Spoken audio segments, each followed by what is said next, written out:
जय श्री राम। आज के वीडियो में हम राहु को लेके बात करेंगे कि कुंडली के अंदर राहु, ठीक है, आपके कौन से हाउस में बैठा है, किस राशि में बैठा है और दशा के दौरान क्या रिजल्ट दे सकता है। ठीक है, राहु को ना अभी जो वीडियो हम चलाएंगे उसमें हर एक घर में देखेंगे और उसके क्या कॉन्सिक्वेंसेस है, राहु की दशा के दौरान व्यक्ति को क्या ध्यान रखना चाहिए, कैसे एक्ट करना चाहिए, वो सारी चीजें स्टेप बाय स्टेप समझेंगे। ठीक है, चलिए। ठीक है, तो सबसे पहले राहु को फर्स्ट हाउस में लिखते हैं। ठीक है, ये होता है आपकी कुंडली का फर्स्ट हाउस।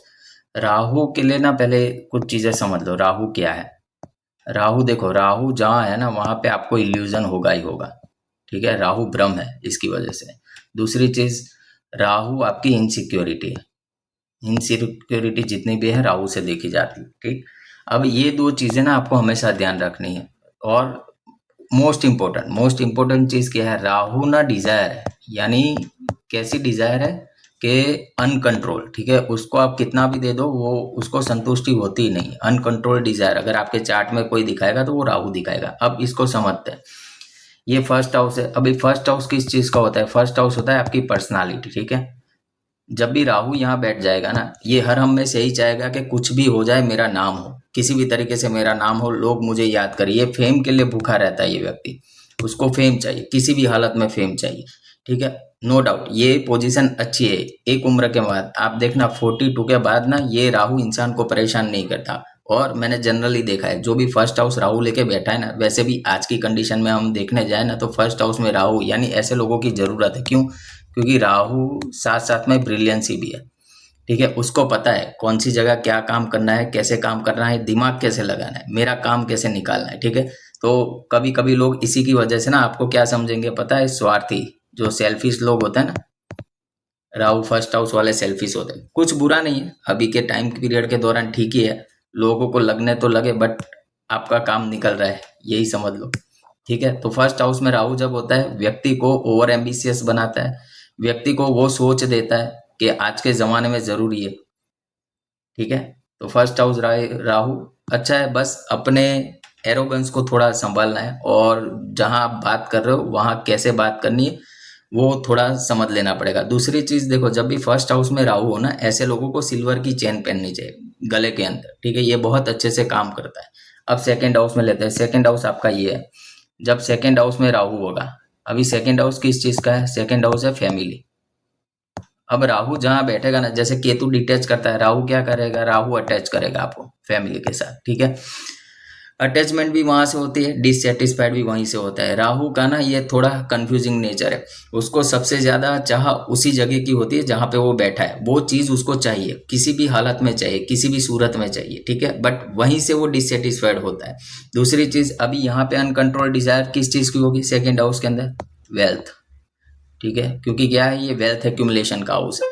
समझ गए? तो जब भी राहु सेकंड हाउस में होता है ना, इन लोगों को झूलती किस्मत बोला गया है। कब क्या हो जाए पता नहीं। ठीक है, बट हाँ, यहाँ पे राहु को अगर अच्छे एसोसिएशन मिल जाते हैं, मान लो बेनिफिक एसोसिएशन में आ गया। अब बेनिफिक एसोसिएशन क्या है? जुपिटर, वीनस, मरकरी या मून। ठीक है, अब ये बेनिफिक एसोसिएशन में तो ये राहु बहुत अच्छे से काम करेगा। ठीक है, सेकेंड हाउस में राहु जब भी होता है ना कभी इंसान एक बार अपने घर से या कहीं से भी चोरी करता है, ऐसा लाल किताब में लिखा गया है। ठीक है, अब हम बात करते हैं थर्ड हाउस राहु के लिए। यह होता है आपकी कुंडली का थर्ड हाउस।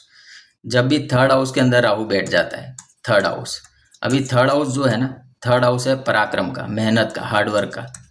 ठीक है, और यहाँ पे राहु जैसा प्लेनेट ही बहुत अच्छे से काम करता है। क्योंकि क्या है, देखो राहु एक ऐसा व्यक्ति है ना, ये समझ लो अनडिफीटेड वॉरियर की तरह आप इसको लिख सकते हो। ठीक है, ये एक ऐसा वॉरियर है जो कभी हार नहीं मानता। और थर्ड हाउस होता है सेल्फ एफर्ट्स का। तो जब राहु यहाँ बैठ जाता है ना, व्यक्ति को वो हिम्मत देता है, वो शक्ति दे देता है कि इस हाउस में बैठ के वो अपनी चाह पूरी कर सके। और दूसरा क्या है, देखो राहु वैसे भी एक ऑब्सेसिव प्लेनेट है। ठीक है, ऑब्सेशन है उसके अंदर। और जब आप थर्ड हाउस को देखते हो ना, थर्ड हाउस भी है ऑब्सेशन का, यानी आपकी हॉबीज जहाँ से देखते हैं। व्यक्ति अपनी हॉबीज को कंप्लीट करने के लिए सोचता है ना, वो थर्ड हाउस ही होता है। तो वैसे भी पराशर जी ने कहा है जो तीन हाउसेस है, कौन से तीन हाउसेस है? Third house, six house, 10th house और 11th हाउस, अगर इन जगह पे कोई मेलिफिक प्लेनेट है, मेलिफिक में कौन कौन से हैं? सन, राहु, सैटर्न और मार्स। ठीक है, अभी के लिए इनको गिनो, केतु को इसके अंदर इंक्लूड मत करना। ये लोग यहाँ पे अच्छा काम करते हैं क्योंकि इन हाउस की जो एनर्जी ना मेलिफिक को होल्ड कर सकते हैं। वैसे जब थर्ड हाउस में राहु होता है, थर्ड हाउस के अंदर राहु की एक खूबी बता दूं, ये लोग सपने में, ड्रीम्स में जो चीज़ देखते हैं ना वो सच हो जाती है। दूसरा, फॉरेन फॉरेन ट्रैवल के लिए बहुत अच्छा ही होगा अगर थर्ड हाउस में राहु बैठा है तो। ऐसे लोगों को ना आइवरी आइवरी यानी हाथी दांत की चीज कभी अपने पास नहीं रखनी चाहिए, ठीक है, नुकसान होता है। Third house overall very good position. Rahu जब भी थर्ड हाउस में बैठेगा आपको वो शक्ति, वो हिम्मत देता है जो अभी के लिए जरूरी है। ठीक है, अब आ जाते हैं फोर्थ हाउस के अंदर। फोर्थ हाउस कहाँ पे आएगा कुंडली का? फोर्थ हाउस आपका यहाँ पे है, ये वाला हाउस फोर्थ हाउस है। जब फोर्थ हाउस में बैठेगा Rahu, Rahu in fourth house.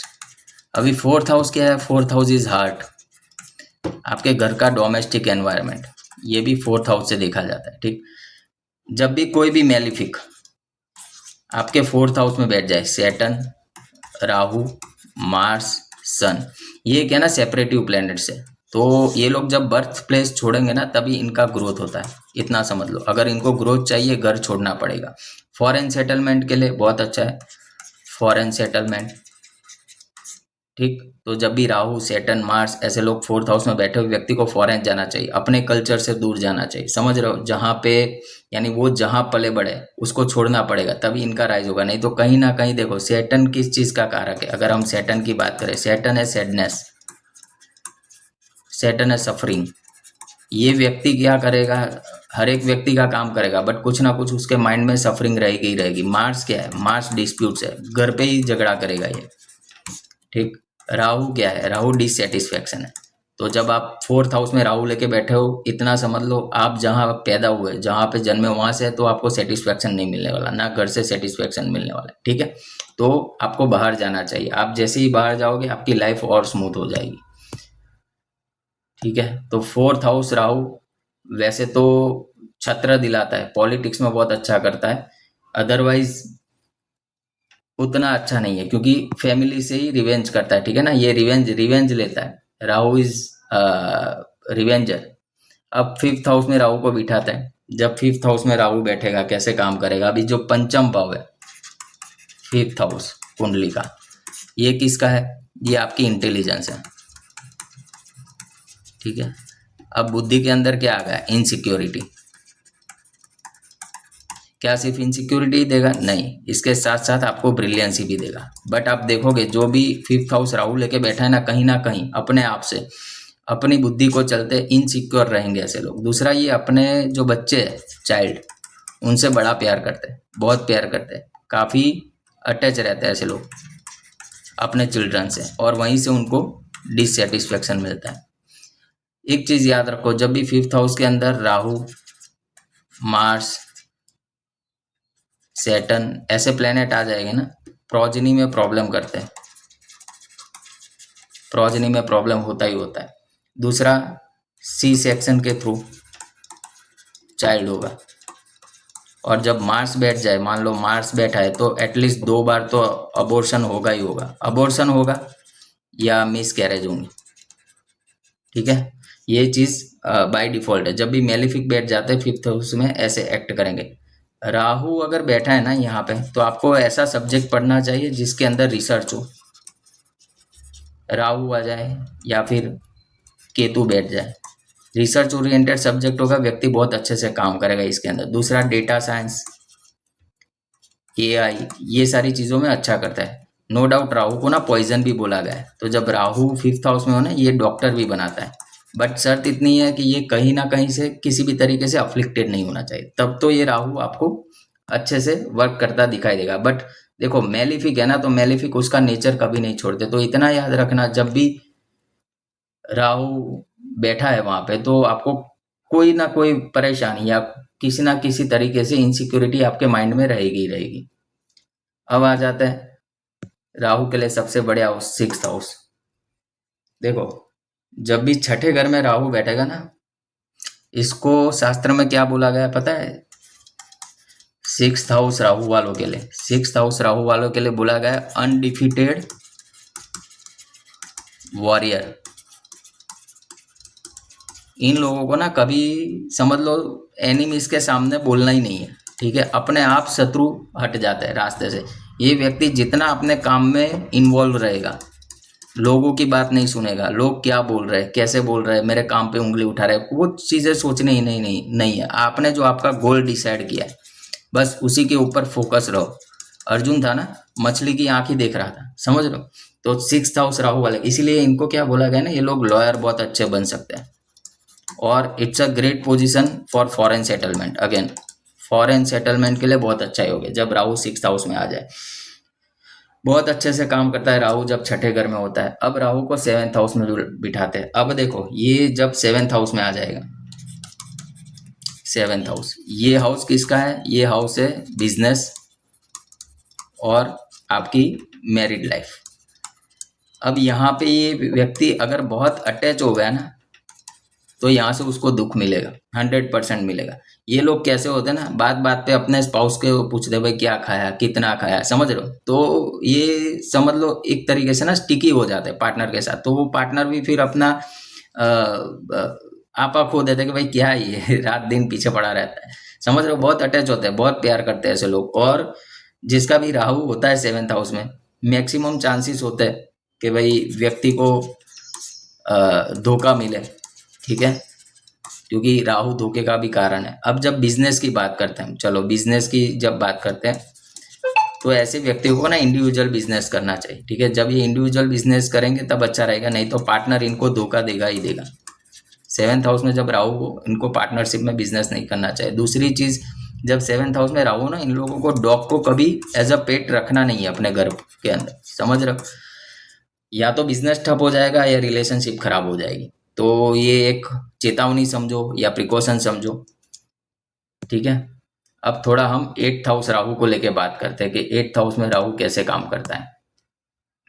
यहाँ पे ये दूसरी सारी चीजें तो ठीक है, बट जो शादी होती है ना, शादी के टाइम, मैरिज के टाइम, इन लॉज कुछ ना कुछ इनसे छुपाते हैं, ठीक है। इन लॉज पूरी बात नहीं बताएंगे। दूसरा, ये पोजीशन रिसर्च के लिए बहुत अच्छा है। ये पोजीशन अगर आप देखो तो एस्ट्रोलॉजी, अकल्ट, इसके लिए बहुत अच्छा है। काफ़ी ऐसे एस्ट्रोलॉजर है जो Ketu second house, Rahu eighth house लेके बैठे और बहुत अच्छी एस्ट्रोलॉजी कर रहा है, समझ रहे हो? तंत्र मंत्र, जो गूढ़ रहस्य वाली चीज़ें होती ना, ठीक है, तंत्र मंत्र, इनमें बहुत रुचि रखते हैं ऐसे लोग जब एट्थ हाउस में राहु आ जाता है। ये आपको ना ग्रेट साइंटिस्ट बना सकता है, समझ रहे हो? Great scientist. बस इसकी जो एनर्जी है ना, वो चैनलाइज होनी चाहिए अच्छी जगह पे। तो ऐसे काम करता है एट्थ हाउस में राहु। अब हम नाइन्थ हाउस में राहु को ले लेंगे। मैं एंड में आपको ये भी बताऊंगा कि राहु कुंडली के अंदर आप अच्छा कब और कैसे कंसीडर कर सकते हो, क्या पैरामीटर्स है जो आपको ध्यान में रखना है, ठीक है, वो सारी चीज मैं बताऊंगा लास्ट में। और कुछ आपको ये भी बताऊंगा कि कौन से लग्न है जो राहु के लिए कारक साबित हो सकते हैं।